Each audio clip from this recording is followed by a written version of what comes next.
Robby, what's on your radar?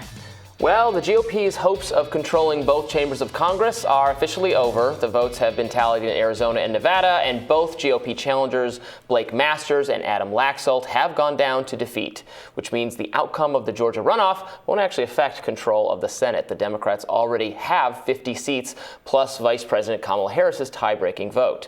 And the defeats of Laxalt and Masters cap off a, frankly, humiliating election week. Let's just call it what it is for the GOP, which is projected to capture the House of Representatives by many fewer seats than conservatives expected. The red wave made landfall in Florida. Everywhere else, it was more like a trickle.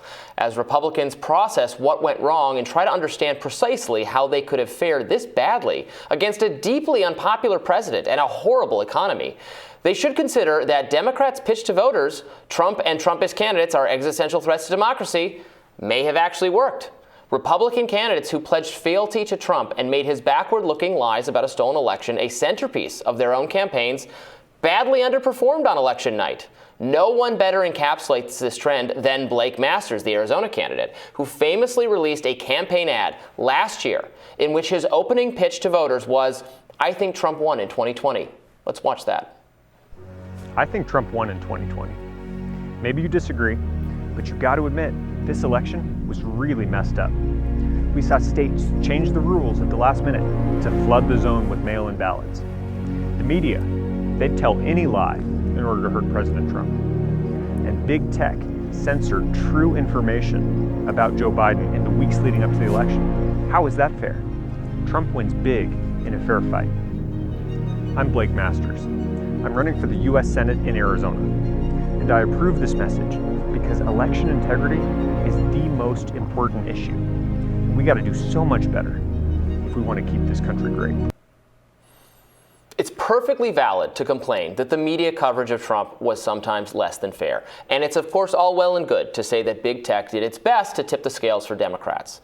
But is relitigating 2020 really the most important issue facing struggling working-class families in 2022? Is flatly asserting that Trump won the last election, a claim that is, to be clear, false, the best way to win new voters to the GOP? There's only one person who thinks this is the most important issue or a good thing to run on, and that person is Donald Trump. And in fact, Masters' odd campaign choices are largely due to Trump. Trump personally pressed Masters to lean into election fraud claims harder, telling him, quote, "You've got to go stronger on that one thing." And Masters dutifully obeyed, bringing it up constantly in interviews. That was his main issue. It was not persuasive to voters.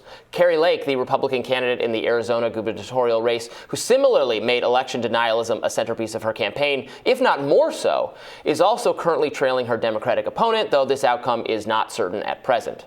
Now, Arizona's Laxalt hasn't been nearly as vocal about Trump's election claims since he decided to run for the Senate. But he was known to Nevada voters as someone who participated in Trump's legal efforts to overturn the 2020 outcome in the state. Laxalt came closer to winning than Masters, and I suspect that reflects the fact that his fealty to Trump was a little bit further in the rearview mirror than Masters was. But the result was the same. And it's not just in the Southwest. Elsewhere, hardcore Trump loyalists suffered similarly embarrassing losses. Doug Mastriano, the Republican candidate for governor in Pennsylvania, was an attendee at the January 6th protests in front of the U.S. Capitol, protests that were all part of Trump's effort to object to the outcome of the last election.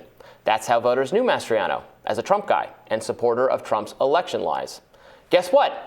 Mastriano lost decisively. So did Pennsylvania Senate candidate Mehmet Oz. Georgia Senate candidate Herschel Walker also failed, though could still win the runoff. Neither Oz nor Walker had any political experience, nor were they well liked by any contingent within the Republican Party's base. They got the nomination because they sucked up to Trump. That's what it was.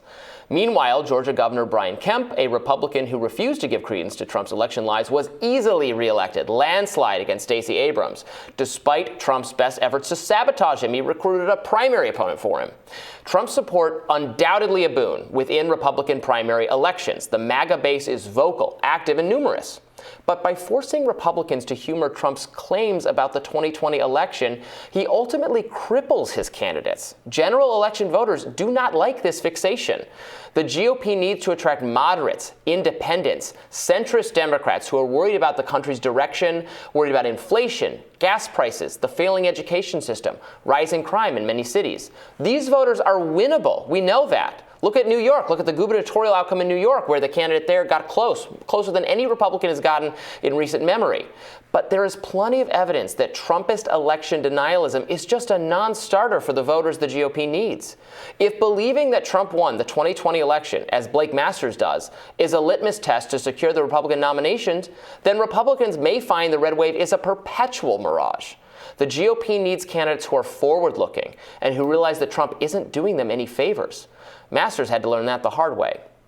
Now, some conservatives believe that Mitch McConnell, rather than Donald Trump, deserves blame for what went wrong in Arizona. And they point out that McConnell's PAC did not spend money in that race. Masters himself blames McConnell. Here's what he told Tucker Carlson last week. At best, just incompetent. But you know what else is incompetent, Tucker? The establishment, right? The people who control the purse strings. Senate Leadership Fund, Mitch McConnell. McConnell decided to spend millions of dollars attacking a fellow Republican in Alaska instead of helping me defeat Senator Mark Kelly. Had he chosen to spend money in Arizona, this race would be over. We'd be celebrating a Senate majority right now. It's true that McConnell did not allocate funds for Masters' race, which feels like a big oversight. But overall, McConnell's PAC spent $230 million on Senate races, much of that going to Dr. Oz and to Herschel Walker. You know how much money Trump spent on his guys? $15 million. Indeed, Masters got a paltry $4 million from Trump, including via this fundraising webpage. Take a close look at this. You see, donors probably assumed the donation they made via this webpage was split between Trump and Masters. But if you read the fine print and click through, Trump was actually collecting $99 for every $1 that went to Masters. It's a scam. Luke Rosiak, a reporter for the Daily Wire, which is a conservative news site, not an anti-Trump site by any stretch of the imagination, points out that Democrats actually spent more money to help out Trump-backed candidates than Trump did. Democrats meddled in various Republican primaries because they wanted Trump-backed candidates on the general election ballot. That's because they knew they could beat those candidates, and they did in many races. Maybe it's time for Republicans to learn a lesson that apparently the Democratic Party has already figured out.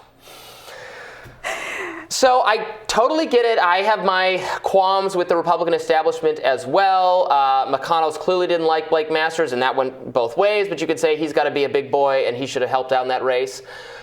But Trump didn't help out very much in that race, nor did he help out anywhere else. He did not open up the coffers at all. So I think my point stands, which is that, look, there are two paths, and the path of and Blake Masters went so far out of his way to curry favor with Trump on the election claims. You cannot win a general election based on that. You just can't. Yeah, I think that's such a great point where you point out that the Democrats actually spent more to help these people than Trump did. But on that front, so here's my question.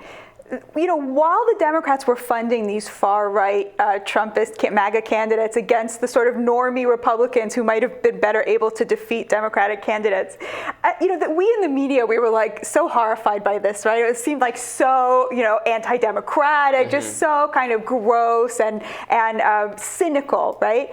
But it worked, right? What is the take-home message from that it worked? I mean, like, it's all fair, all's fair in politics.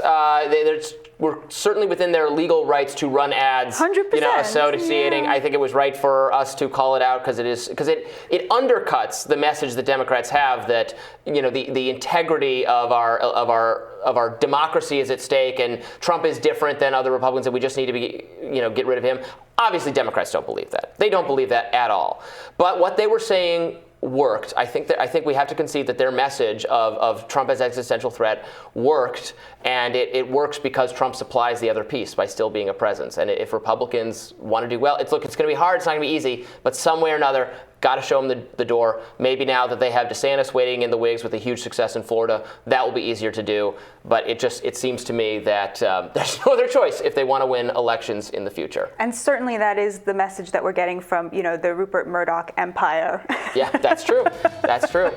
All right, I'm looking forward to your Radar Botcha. That'll be up next.